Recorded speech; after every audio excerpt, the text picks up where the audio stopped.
Hello, je suis Anastasie Diaya. Je suis ravie de vous accueillir sur ma page pour parler de tout ce qui touche au monde agroalimentaire. Aujourd'hui, j'ai trouvé plus que judicieux de commencer par ce sujet-là qui est véritablement important pour mieux vous faire comprendre les différentes images que vous verrez et lorsqu'on sera amené à fabriquer des produits ensemble, lorsque je parlerai de cadres réglementaires ou de paramètres à contrôler pour ces aliments. Je voudrais vous parler de trois grands champions de la détérioration des aliments. Quand on parle de détérioration, au quartier, c'est le petit jargon qui dit qui gâte les aliments. Je voudrais vous parler des moisissures, des levures et des bactéries. Avant tout, sachez que ils ne sont pas forcément nocifs ou dangereux. Ça dépend du cadre.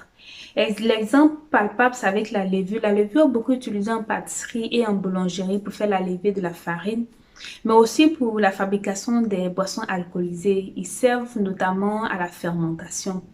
La moisissure sert beaucoup ensuite en transformation alimentaire. Pour ceux qui ont déjà vu comment est-ce qu'on fabrique la ticket, on fait cuire quelques morceaux de manioc, on laisse quelques jours et vous verrez comme des petits cheveux qui poussent sur le manioc. Au début, c'est bleu, vert et ça vire au noir. C'est de la moisissure. Ça permet une conservation sur une longue durée des aliments, de la ticket. Mais ceux dont on redoute le maximum possible, ce sont les bactéries. Sachez que pour que ces trois grands champions-là se développent, il faut qu'il y ait un cadre favorable, il faut qu'il y ait des paramètres qui leur soient favorables. Et ce sont ces paramètres à que l'industrie alimentaire dans son ensemble fait de son mieux pour maîtriser cela. Parmi ces paramètres, nous avons la température. La température d'entreposage est impérative. Si vous n'entreposez pas l'aliment à la bonne température, c'est sûr que vous aurez un aliment qui est déjà, qui n'est pas bon à manger, qui est dangereux pour votre santé. Nous avons l'AW. L'AW, c'est la quantité d'eau disponible. Quand il y a une grosse quantité d'eau disponible, c'est sûr que ça favorise la croissance des micro-organismes. Nous avons le pH. Le pH, c'est la quantité d'acidité qui soit favorable. Plus l'acidité est proche de la neutralité, c'est-à-dire de 7, et cela c'est en fonction du micro-organisme de l'aliment, les micro-organismes auront tendance à se développer.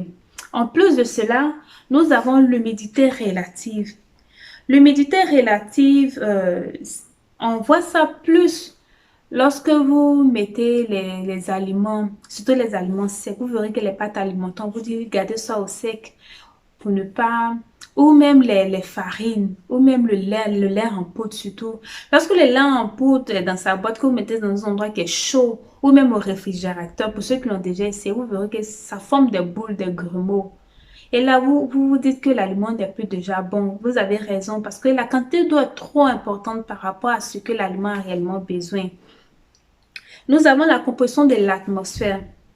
Si la composition de l'atmosphère n'est pas adéquate, vous aurez notamment un mûrissement rapide de vos différents produits. Quand on parle de mûrissement, vous verrez immédiatement le pourrissement qui peut s'en suivre. Nous avons aussi la composition chimique des aliments. La composition chimique des aliments, c'est comme la nourriture dont a besoin les micro-organismes pour se développer. Nous avons le potentiel d'oxydoréduction qui est la capacité à l'aliment de capter, de donner ou de recevoir des électrons. C'est fou, mais les aliments aussi, il y a beaucoup de technologies qui rentrent à l'intérieur. Ensuite, nous avons les composés naturels, les substances inhibitrices qui sont des composés naturels présents dans les aliments qui ont une activité antimicrobienne. Pourquoi je parle de ces différents paramètres?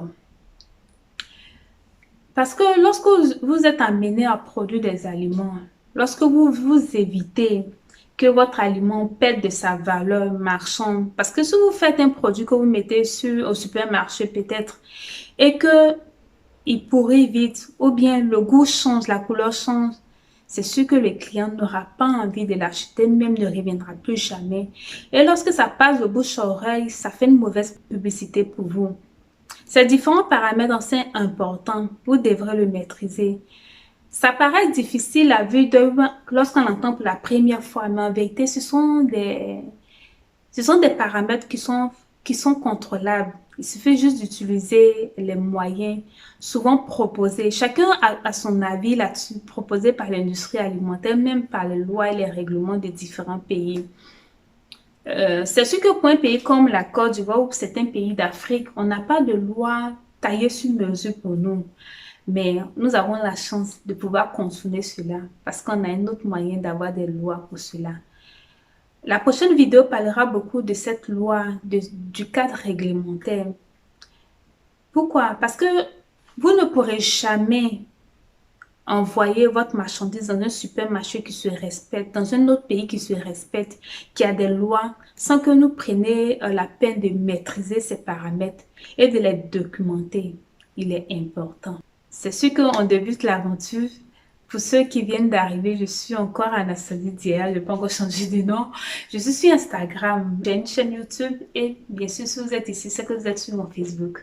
Merci et à bientôt pour les prochaines vidéos. Bye!